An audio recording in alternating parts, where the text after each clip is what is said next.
İkinci bölüm. Yalğız at qetilgan rezingi çaqlıq arba patqaqlıq etiz yolda ketib barıdı. Yol atqa azap bolğаны bilen bizge rahat. Atның semiz çivilleri, qulaq astilari terligen. Canavar öz sağrısıga kökündek neşterlik, qamçını tekkizmeslik üçün pat-pat purqub yoyup, qulaqlarını şıltantıp, baş oynatıp yürtüp barıdı. Mening harov haydab gadish bo'lib ketgan qo'llarim maylangan tasma yonduruq bilan otni boshqurib, harmini jaloq-juluqsiz ilib mangmoqda. Yumshoq tekmat ustida yonboshlab yetib, ko'pkek u yer bu yerda paxtadak bulutlar laylab yurgan ili osmonni ostida tunji qorning kengki jonga rohatkash kuz havosini sumirib hayot lazzatini survatgan ikki pishqadam. Bugun bo'lakchil xo'shal, jonliq ularning kechidagi suhbati she'rin uyqusi bilan uzilib qolgan. Mana harvi ustida suhbatini qayta boshlab olgan. Ularning suhbati to'limi ko'ngillik, qizg'in va ma'nilik, chunki ular o'zlarining yurak qatlamlaridagi yoshirin sirlarni oshkorlashmoqda. Hayotdagi yeshilmagan tugun tepishmoqlarni yashmoqda. Uzundan beri ichilmay to'pib esib qolgan ajoyib voqealar putuklik hayot kitobini varaqlamoqda. Qo'llarim yonduruqni bojini mahirlik bilan boshqarayotgani bilan xotirjam bo'ylarning suhbatiga bet tayyorlamoqda. Mana ko'z oldimda ularning hozirgi qo'riq tushgan, qanoatchan, itoatchan, adamlik chiroyi. Ömerkam yangi chibarqu chopan, yangi Kavkazcha quloqcha kiygan bo'lsa-mu, cho'nqur qo'riqlarining kun tushmay oqirib turgan, suv oqmagan eriqdek qog'jiroq izinalari ko'z yeshi va hasratini oshkorlab turibdi. Uning do'sti Nadirovchi, uning yo'g'on burniga moslashmagan kichik yuzi emir-chimir qo'riqlarga torliq qilib qolgan. U go'yo katta mahsulotlik bug'doy tishiga javob berolmagan xamanga o'xshaydi. Uning o'z vaqtida qiz juvonlarning yuragini o'ynatgan uzun kirpiklik yo'g'on, xumor ko'zlari o'skilan qoshlar orasidagi go'yoki cho'risni qo'ray chavar bosgan tashlandiq quduqdek nursiz, xunsiz, jilvisiz holga tushib qopti. Uning buni harbiylarga xos chabdas, qatrangu gavdisi sal mukchaygan. O'z vaqtida miltiq qo'ndiqini ching tutib, buningdan 22 yil burun janglarda qahramonlik ko'rsatgan qo'llari mana endi mo'xirga o'rashdimi qiynalmoqda. Ular balki bu vafosiz dunyoni nimalarni qoldirib, nimalarni o'zimiz bilan ilib ketsak bo'ladi ekan degan masalani yoshirin so'zlashib kerak.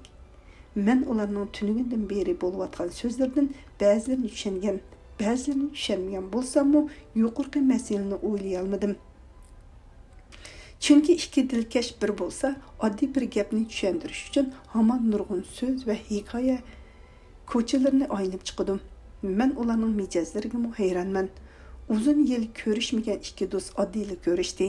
Ularning oddiy xuddi hid namozining keyingi qo'lim qo'shnilarning qo'l uchida ko'rishishlariga o'xshab ketadigan ko'rishishlari qandaqroq voy deyishib bir-biriga tikilib qarab qo'yishlari mening ichimni pishirdi.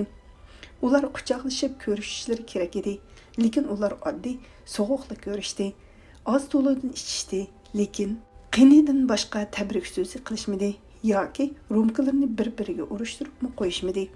Ömerkam tambirni, men dutlarni sozlab bo'lgandan keyin qoida bo'yicha nimpada yoki chimbuloq juhaza chilinish kerak edi, lekin Ömerkam men bilmaydigan bir naqshni boshlayotdi.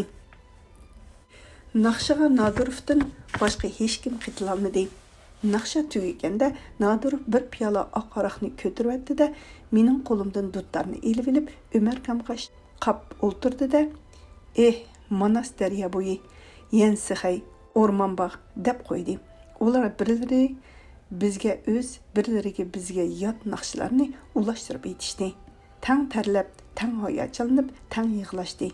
Tushunishlik, ular naqshi orqali mungdashmoqda, go'zal yoshligini eslashmoqda, orzu armonlarini bayon qilishmoqda. Naqsha to'xtaganda Nadirov: "Heliqi polik imomi chig'ingda bir polik askarga juma namozini 2 qitim o'qitqining yodingdimi?" dedi Ömerkam. "Seningchi 11 bitim e'lon qilinganda daryodan o'z beshimchilik bilan u qatqa kechib o'tib, osmonga qartib 11 pay o'q atqining bu qilmishing uchun qandoq jazoga tortilganing esingdimi?" dedi. Ahırda ikisi başlarını ırgıtıp, "Taslı qalğana, atuğa buyrulğılı" deyişdi. Ömərkam, jingdagi so'qishda ko'rsatgan baturlig'ing seni qutqizib qoldi desa, Nadirov bosh irg'itib tasdiqlab, general leytenant Ishoqbek rahmeti qahramonni ajab qadrlaydi deb qo'shib qo'ydi. Bu gaplar menga ham tushunishlik, ham qorong'u. Tushunishlikki Nadirov urushda qahramonlik ko'rsatgan. Qorong'u bo'lg'ini u nimishqa o'limga hukm qiling'ili tas qilib etadigan. Mening Nadirovga havisim keldi. Uning o'tmishini, tarixini to'liq bilishni orzu qildim. Men uningga murojaat qildim. Nadirov aka, o'z tarixingizga doir hikoyalardan anglashmangsa qandaq, mening sizni yaxshiroq bilgim kelyotdi. Bir nima yozay demsiz? Romanmi? Fukam, men sizni anglagan, mana endi tanishdik. Navada roman yozish niyatingiz bo'lsa, men sizni bir qism materiallar bilan ta'min qilishga va'da beraman. Men tadqiqotchi, Uyg'ur klassik adabiyotini tadqiq qilish bilan shug'ullangan, adabiy asar yezib baxmaganman. Men ishinaman, siz ham olim, ham yozuvchi bo'la olasiz. Olimlardan, bo'libmi ijtimoiy fan olimlardan yozuvchi chiqsa to'liq yaxshi bo'ladi. Men bu adabiyotga havas qilaman. Hozir xotira, aslima yezyapman. Hamon bir kuni lozim bo'ladi deb o'ylayman. Jon bundaq bo'lavermaydi. İlim ben rivojlanadigan, xalqimiz boyashat, xo'shal-xuram bo'lgan chaqlarmi keladi. Texi, men to'limi umidvor ukam. Sizning hayotingizga qoyilman. Hargiz tirishish, izdanish yo'lidan qaytmang. Bizning sizdek g'oylik, g'ayratlik yoshlarimiz az. Noyda az. Besh barmoqchilikmi yo'q. Men qo'limdan kelishicha yordam qilay. Sizni buni emgak harbidan qutuldirish zarur. Rahmat aka. Öz halınız qiyin turuqluq, mağa köngül bölgünüzge rahmet. Sizlarni asrash, qo'g'dash bizning vazifamiz. Fukam hozir jamiyatda bir xatolik yuz beryotidi. Ba'zi rahbarlar yoshlar ichidagi talant egalarini qo'g'damayotidi. Yoshlar qiyirlarni qo'g'daymiz deb ikki tarafga bo'linib qon to'kib, jon beryotidi. Partiya, hukumat rahbarlari bo'lgan qiyirlar yoshlarni qo'g'dagan bo'lsa, ularni qurolli qirg'inchilikdan, dushmanlashdan to'sgan bo'lsa, yaxshi bo'ladi. Ular nobud bo'lsa, davlatning kelgusi nobud bo'ldi-da. Bu odam mening o'ylarimni aytmoqda, men birga deyishga tamshalgan gaplarni demakda. Men Nadirovni texmi yaxshi ko'rib qoldim. Bu odam nurg'un ishlarni mustaqil o'ylay oladigan, gazetlarning bosh maqolalariga gaplarni takrorlamaydigan, hatto noyda cho'ng ishlardimi o'zining ko'z qarashini aytalaydigan. Nadirov adaş, sen qaysi tarafni to'g'ri deysan? Xunza xuymu, chivin xuymu? İli rayondagi ikki taraf ommaviy tashkilotning simlari. Ömərkam kulib turib so'radi. Men lillahi, dedi Nadirov kulib qo'yib. Ha, o'zingchi? Men bug'doy xuy, dedi Ömərkam kulib. G'ulji shahridan isyanchilar yengilib, qechib chiqdi. Bildigansan, ular bizning yezlarni o'tqa tutmoqchi bo'lib, dehqonlarni Xunza xuyga xatladi. Qarasam bizning mahalning yoshlari bir kuni otlanib qo'llarga tayoq to'qmoq elib 4-diviziyadan ishlab chiqarish qurilish armiya 4-diviziyasini demakchi. Chiqqan 7-8 qurolli Xanzoning kayniga kirib 5 dunga qurol bo'lishga mengibdi. Birer itishish, petishish bo'lib qolsa, ömrida o'qning nimaligini ko'rib baxmagan nodon bolalar go'shga aylanadi-da, nima bo'lsa bo'lsin deb bolalarning oldini to'sidim, qiyirlarni soldim. Nima deysan? Sen Bauxan paymu? Deydi texi bir isyanchi miltiqini sharaqlatib. Sen nimishqa to'sqinlik qilasan? Bauxan pay. Pauxan paylaringni qo'y, adash, dedim men ochiqim kelib. Dehqon degan bug'doy pay. Men hey sarang bolalar, zerikkan bo'lsanglar meshrab, o'qloq, to'y o'ynanglar. Hargizmi qurolning yeniga bormanglar. Ko'rdinglarmi? G'ulji shahrida tibbiy maktab, oshliq idorasi, banka, 6-o'tir maktab ko'p kulga aylandi. Sizlardek yoshlardan nurg'unlari o'ldi. So'rg'i bo'ldimi? Osmondan tovar yog'sa sizlarga qo'l-oyoqliqlik tegmaydi, dedim. Bir seriq chapan uyg'urcha bildigan Iboga qarab, "Hey sekretar, bu nima odam?" dedi. Ibo meni ko'rsatib, "Bu 4 xil demasmi?" "Bog'la", dedi bu seriq chapan. Yana biri biz buvaylarga qarab miltiq tanlab kelib edi. Bizning otliq yigitlarimiz otlardan sakrab tushib, heliqi seriq chapanlarning hammasini qorshab, qurollarni tortib oldi. Yoshlar 4 xil unsurning gapini anglabdi-da, dedi Nadirov qaqaqlab kulib. Sen bu bizning Iminov daqibsan. Iminovning ismi chiqib edi. Men qiziqib Nadirovga qaradim. Ha, dedi Ömer Kama kulib. Iminov polkovniknimi qo'lga oldi damda. Bu nima qilgani? So'zligini adash. Nadirov Iminov to'g'risida o'z to'g'risida qiziqib so'zlashga boshladi. Nadirov 1944-yili 11-ayda G'ulji shahrida Gominanga qarshi inqilob bo'lgandila, shaharda to'mirchiga shogirdlikqa kirib, bozg'an so'qiyotgan yerdan bozg'an ko'tarib inqilobga qatnashgan. 1945-yili 4-ayda G'ulji to'liq ozod bo'lganda, u miltiq etishga mohir, qo'rqimsiz, o't yurak qurolliq jangchi bo'lib, Iminov polkida Ijvud komandari bo'lgan va 4-oydagi cho'ng harbiy paradda hurmat komandasi ichida chabdas qadam besib, Ahmadjon Qosimi, Ishoqbek qatorliq rahbarlarga hurmat bildirib, muntazam armiyaning bir a'zosi sifatida mag'rur qadam bilan paraddan o'tgan. Shu kundan boshlab Iminov uning qalbining to'ridan o'rin olgan. Nadirov ashu hurmatli komandirga agishib, Gomindangni o'z yeridan to'liq qo'g'lab, harbiy yurish bilan sharqqa mangan. Jing so'qishida dushman potaylarni bomba bilan portlatish vazifasini topshirib olib, qurbon bo'lgan sabdoshlari bilan yosh to'kib qo'shilishib, yomg'irdak yig'ayotgan pelimot o'qlarga qarshi yer beg'irlab, o'milab minib, tillarda daston bo'lg'idek mo'jiza yaratgan. U potaylarni portlatganligi uchun hujumchi qismlar Jing noyisiga o'ngishli hujum qilib, dushmanlarni sharqqa qartib qo'g'lab mangalagan. Mana bu chaqda Nadirovni qattiq quchoqlab, xo'shallik bilan tabriklagan birinchi rahbar shu Iminov bo'lgan. Nadirov mayli sheyxu so'qishlarda bo'lsin, Oltay tog'larida inqilobga qarshi unsurlarni tozalashda bo'lsin, Iminov bilan birga bo'lgan.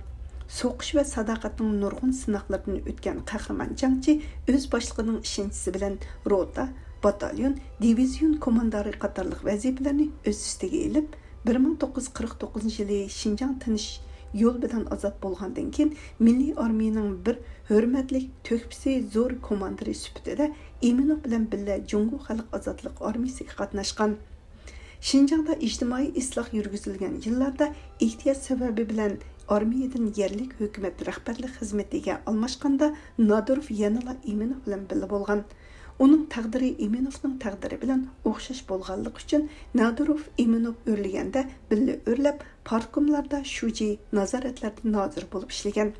U nadla ishlamasin, o'ziga Iminovni ulgu qilib samimiy sodiq, rostchil, astoydil, kamtar, oddiy soda bo'la olgan. Boshqalardek moddiy manfaat, nom-obro' uchun yaqinlarning o'rnini qo'llaydigan, ustidagilarga xushomat, chiqimchilik qildigan nafratlik illatlarning xoli, xalqning olqish, hurmatiga sazovar rahbarlardan bo'la olgan. Mana shundaq bo'lgani uchun 1957-yili tanqid qilinib mansibi tövallatilgan chaqlardimi u hamon xuddi Iminovga o'xshash xalq ishiga cheksiz sodiq bo'lganligi uchun hurmat va qimmatidan ayrilmagan. 1966-yili u Iroq bir nohiyaning sotsialistik tarbiya xizmatiga rahbarlik qilayotganda Urumchiga chaqirtilgan va Madaniyat zo'r inqilobiy rahbarlik korpusining xizmatiga Iminov bilan birga qatnashgan. Lekin 2 oyga bormayla Iminov bilan birga aksiyatchi Lushenning ijrochilari degan nom bilan sazay qilingan, tanqid qilingan. U hech nimani tushuna olmagan, xizmat ko'rsatman deb qilgan ishlarining hammasi xato bo'lib chiqqan. O'quvchilarning aloqa bog'lashi uchun ketadigan pulni qisqanligi uchun madaniyat inqilobiga qarshi deyilgan bo'lsa, oz kun o'tmay pulni jiq tasdiqlaganligi uchun iqtisodparastlikni yo'lga qo'ygan unsur deb dumbalangan. Ishlasimi kurash tanqid qilinib, ayblanavergan. Yaxshi ishlasimi buzg'unchilik qildi deyishgan, rost gap qilsimi hiylagar suiqasdchi deyishgan. Nafas ilishga imkon qolmagan ashu kunlarda Urumchi osmonda kun bo'yi g'azablik vaqirab, shuar tovulgan yuqori ovozli radio kanallari jimg'anda Nadirov pat-pat Iminovning yeniga kelib, holmon aytgan. Nima bo'lib ketyapti? Hech bilolmadim. Oxir qandaq bo'lar? Gangrab qoldim. Uzun suhbatlari mushunda xulosa bilan oxirlashgan ikki sabdosh kelgusidan umid kutib, xuddi bozorga ketgan onasining tatliq bozorlik bilan qaytishini to'rt ko'z bilan kutayotgan namrat bolalardek kelgusiga talmirib yurishganda, o'quvchilar ularni uylaridan haydab chiqib, bir maktabga opirib qamib olgan. Eminov bilan Nadirov Qizil 2-siling buning odamlarga o'tilgan ishlarni, bo'lingan gaplarni rostchilik bilan aytib bergan. Ular yanıla kelgusining hozirgidan parlaq bo'lishiga ishonganligi uchun bu ulug' inqilobning g'alabi bilan tezroq oxirlashishni, bayram bo'lgan egilik, iqtisod va ruhiy kayfiyatni tezroq asliga keltirib, xalqqa boyashatlik, xotirjamlik va baxt saodat keltirish uchun ishlashga aldiraydi. Ularda mana mushundan boshqa niyat yo'q edi. Lekin tuyuqsizlar o'quvchilarning yuqorining yo'l yo'riqi bilan Eminovni harbiy rayonga topshirib bergan. Nadirov darhol qamalgan maktabdan qochib chiqqan, amal qilib Eminovning izlarini olgan. U dastlab Eminovning harbiy rayonga topshirganligini, uning hayotini qo'g'dab qelish uchun bo'lsa kerak deb o'ylagan. Lekin Eminov o'zining yoshirin xetida turmaga so'langanligi, so'roq qilinganligi, so'roq ahvolidan qaraganda ahvolning yomonligi, yaqin orada chiqolmasligi, kelgusida zo'r xiyim xatarning bo'ldiganligi, Nadirov bilan mangulikka judolashadigan paytning kelganligi, uning birdan-bir tiligi Nadirovning g'uljiga berib, o'zining qadam izlari tushgan qimmatli tuproq bilan o'ziga vakolatan xo'shlashib kelishning zo'rligini aytilgan. Nadirov qattiq qayg'urgan, avu yuzlaridagi cho'nqur qo'riqlar bilan chas soqollardagi mezgilsiz tushgan oqlar ashu alamning mahsuli emasmikin? U nima uchun, qanday gunohi uchun ayblandi? Qon kechib jang qilgani uchunmi yoki xalqning baxti uchun jafoliq amgak qilib samimiy sodiq bo'lgani va rost gap qilganlik uchunmi? Men Eminov bilan bir davrda yashayotgan ekanman. Uning bo'yniga tushgan sirtmoq o'z ishini tamomlagandan keyin mening bo'ynimga tushmasmi degan savollar Nadirovni nachar so'roqchidek qiynagan. U oxiri Eminovning vasiyatini o'rindash va o'zimi izi tushgan, tari oqqan, qon to'kkan, bag'riga bosgan, ko'z yoshi tomgan yerlar bilan xo'shlashib olish uchun Urumchidan G'uljiga kelgan. Mana u tug'ilgan yesidan bu muborak safarni boshladi. Mana u safar ustida men Nadirovning bu kechirmishlarini anglab hayajonlandim. Ularning naqshlari, gaplari, ko'z yoshlaridagi cho'nqur va yoshirin ma'nolarni xeyli tushundim. Ot o'ynaqlab, o'kirak tashlab ketib bordi. Ochiq tog' shamili oqshom yoqqan yupqa qordan salla o'rg'an avral.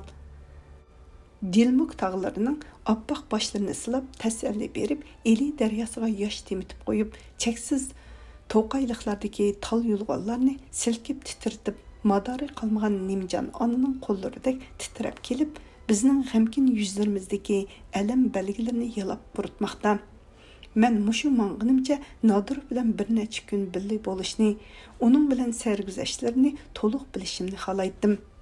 Men Gongshi o'tir maktabida Harvardga ishganligimni unutgandek, bir ahamiyatli ish uchun oldirab ketib bo'lgandek xo'shal va qizg'in. Ömerkan bo'lsa barliq ko'ngilsizliklarni uyga tashlab qo'ygandek, go'yo uning chiroyini yashirib, cho'nqur qo'riqlari tarilib, suzilib qolgandek. Men adash sana bir oy hamroh bo'la olayman, dedi u biz bormoqchi bo'lgan seriq yo'parmoqliq daraxtlar bilan chumkelgan cho'ng yezg'i yaqinlashganda. Lekin bizning a'loning ishlari chala, u harvasini sig'inib qolarmikin? Yo'q, men harva haydamayman. Nemishqa ularning qil deganini qilaverman. Qaysi bir gunohim uchun men ularga bog'landim. Men yangi bir xulosaga keldim. Bizmi o'zimizni o'zimiz ozod qilishimiz kerak ekan. Nadirov aka qechib ketdi-yu, men qechib chiqa olmaydi ekanman. To'g'ri, qechish kerak. Biz hozir qilib ko'rishdik. Kitoblaringni ilib olmading-da, a'la, dedi Ömerkam va Nadirovga burilib. Bu bir kunmi kitobsiz yasholmaydi. Atigan inglizcha yodlig'ini anglagansan-a? Anladım. Shakespeare'ning she'rlarini yodlayapman deydi-ku. Shundaqmi, a'la? Shakespeare deganing taqirbosh o'riskan, u bir ulug' odammi? O'ris emas, ingliz deb tuzatdi Nadirov. Bizning xalqimiz dunyo xalqini 3 millatga bo'ldi. Seriq chechi, egiz burni bo'lsalar, ularni o'ris. Pakar, burni kichik bo'lsalar xanzo, qolgani biz xalq deydi. Unchalarmi deb ketma. 13 millatni bilimiz-ey. Qozoq, qirg'iz, tatar, tojik, mo'ng'ul, shiba, xanzu, xuyzu. Qandaqkan? Ha, heliq Shakespeare deganing ulug'mi, a'la? Bir tog' dedim kulib qo'yib. Yana bir Giyoti degan shoirning tili bilan aytganda, u o'zi yashagan davr asrlarda sonsiz tog' cho'qqilarining biri edi. 100 yil o'tgandan keyin uning bilan bo'y talashgan cho'qqilar shamol bo'ronda yemirilib tugab, ashu birla Shekspir bargan siri zo'rayotgan yolg'iz cho'qqi bo'lib qolgan. Ajoyib gapkina, dedi Nadirov beshini irg'itib qo'llab. Durust, bir odamning ulug' yoki emasligini vaqt o'zi isbotlay oladi. Hozir madilinayotgan, maqtilinayotgan talay odamlar vaqtning o'tishi bilan heliqi qumtog'dek bo'ronlar zarbidan uprab tugaydi. Ta'turcha qarilinayotgan, tilinayotgan odamlar davr tuprog'ida tog' bo'lib, tiklanib bargan siri zo'raydi. Ukam ala, sizga umr tilayman, salomatlik tilayman. Halol emgikingiz bilan bizning milliy madaniyat zaminimizga bir yemirilmas taqqa aylaning. Bizning Iminov siz bilan tanishgan bo'lsa, qaltis xushal bo'ladi. Beshiga ilib ko'taradi. Ajoyib ishkan, dedi Ömerkam ulashtirib. Yaxshilarning jam bo'lmaqi Kakkuk bilan Zaynabning uchrashmaganligidek tas bo'ladigan. Yomonlar bo'lsa to'p qog'idek doim billa yurishadi ekan. Dal shu chaqda Harumiz G'ulji Sharqiy Beshnoya tosh yo'lga chiqdi. Shahar tarafdan mashinalar kelmoqda. Biz chetda yo'l kutib to'xtadik. Kabinka ustiga pilimi tiklangan, kozuplarga cho'yin qalpoqliq, to'liq qurollangan yoshlar to'lgan mashinalar ma'nilik signal berishib uzilmay o'tishmoqda. Mashinadagi yoshlar surlik, hamma nimaga g'azab, nafrat bilan qotilib ketib boradi. Nadirov muhurga o'rab pichirladi. Vobal, bechara yoshlarga vobal. Dushman besib kirgan bo'lsaydi, mushundaq ko'rinishi yiqimliq, go'zal ko'ringan bo'ladi. Hozircha odamlar ulardan nafratlandi. Navada mushu yoshlar munu alada kitob bilan hapalashgan bo'lsaydi, u chaqda davlatimizda boyiqi a'lo degandek ufurmas tog'lar ko'paygan bo'ladi. Cho'ng mashinalarning keyindan usti ochiq kichik mashina keldi. Mashinada ikki qurolli yigit o'tirsida harbiycha kiyim bilan parvoz qapoq semiz biri o'tiradi. Kichik mashina birdilla to'xtadi, heliqi yapma qapoq mashinadan tushib, heji bizga qarab keldi. Raqib, dedim hamrohlarimga pichirlab. Nima deydigandu? Assalomu alaykum. Qandaq a'lo adash, seni ko'rmagili 1 yildan eshitdim. Seni izlab nurg'un yerlarga odam avatdim. Sen zo'rur bo'lib qolding. Menga yordam qila olamsan? Qandaq yordam? Mavjushining inqilobiy Lushenni qo'g'dash uchun kuch qatsan. Bizning yeziqchilik guruhimizda ishlaysan. Men Gizanda, menda bundaq layoqat yo'q. Layoqat degani odam o'zi yaratadi. Yaxshi xizmat ko'rsatsang, o'tgan ishlar surishtirilmaydi. Men hech kimning kamchilik qilishiga muhtoj emasman. Bu gaping bo'lmadi, adash. Inqilobiy cho'ng pepan guruhiga qatnash. Men bugunla seni elib ketaman. Ko'rib tursan, vaziyat cho'ng yaxshi. Hamma joy qizil nurga purkangili oz qoldi. Shu chaqdami biz patqudek qora bulung chiqib qola. Yo'lingdan qolma. Men otning yondirqini silkidim. A'la, istiqbolingni o'yla, adash. Raqib kaynimdan vaqirdi. Sendan yaxshi o'ylaydi, dedi Ömerkam g'utildab. Voy noahli, o'z istiqbolingning g'amini qil. Mana heliqi sizlar aytgan birinchi dong ashu kichkina haqiqat shamili bilan tuzab tugaydi. Lekin hozir u avu ikki qurolliqning o'tirsida o'zini tog' hisoblaydi-da.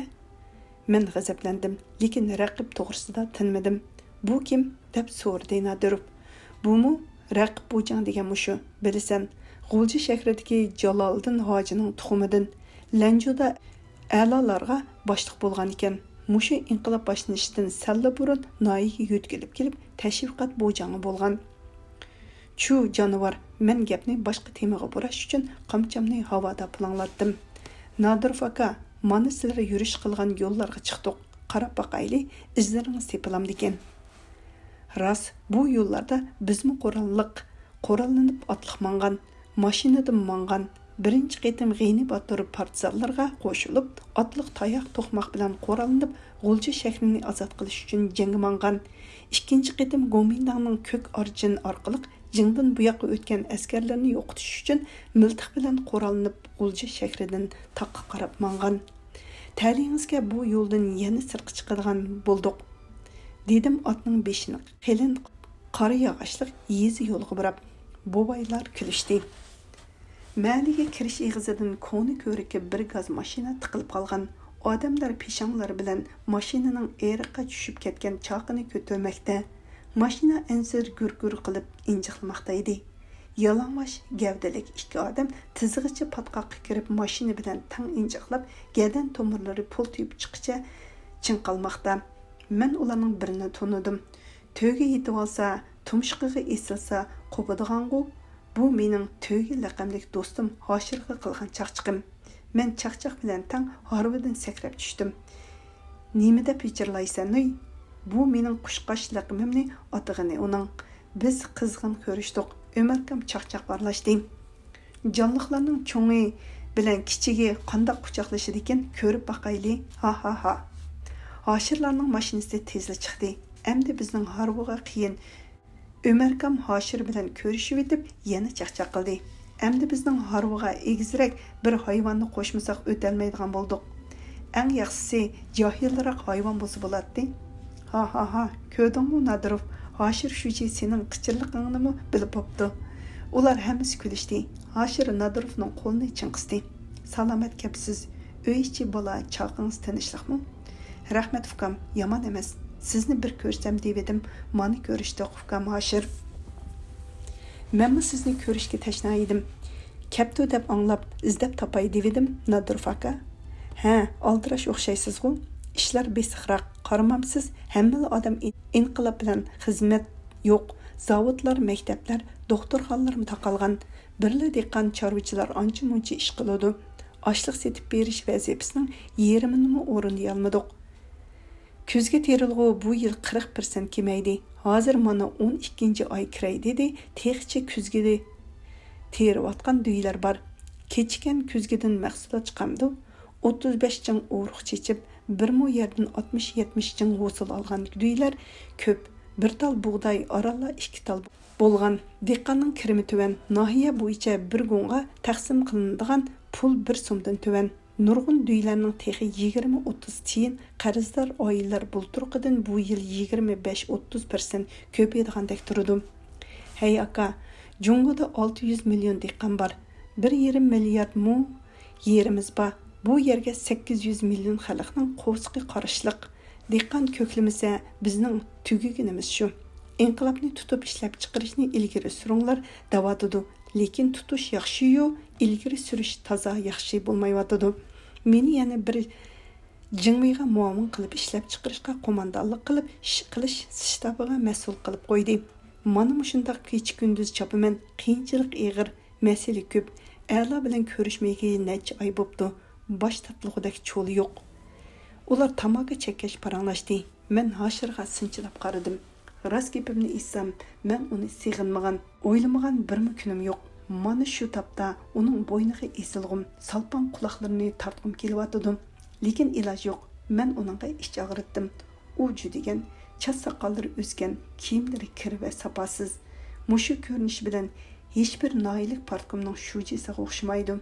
Balki kuniga ming kesak qo'yib, qora kuch bilan yashayotgan oddiy emgakchiga o'xshaydi. Men boyla o'tib ketgan raqibni Hoshirga selishtirdim.